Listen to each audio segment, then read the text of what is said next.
So we had the coal mines up where I came from. So the community was everybody knew everybody and everybody pulled together. And when I was born in the late 70s, and we've literally within the space of 8 months, my father had left home, had left us. And as a small boy growing up, I was told that I was like a baby on the bedroom floor as my mum were begging him not to leave. And he like grabbed his bags and like stepped over me in the threshold of the door and left us. And so I kind of grew up with that image and hatred towards somebody I never knew because of that. You know, I kind of thought, why didn't he just pick me up and move me out of the way, kind of thing in my mind. That's how I looked towards him. And so it didn't start off too great, the fact that we was, you know, kind of abandoned as a baby.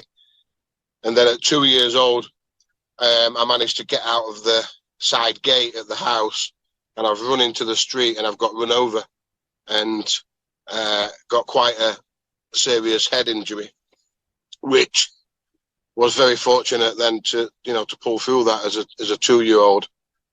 And that kind of had a lasting impression, I believe, in the fact that, you know, my mum was probably in her 40s when I was born. So as I was growing up, obviously she was getting older and felt that she couldn't handle this boisterous young boy, and especially with behavioural problems due to this head trauma as a young person, as a young boy. So I think, and a lot of people in the local area thought she was my grandma.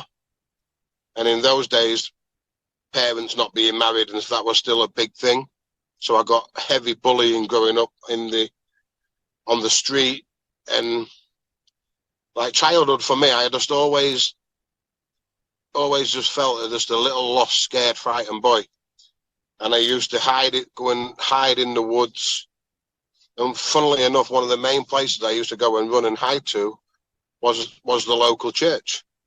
And in hindsight, I never knew why, but for some reason, it felt safe and it felt like comfort and sanctuary for me.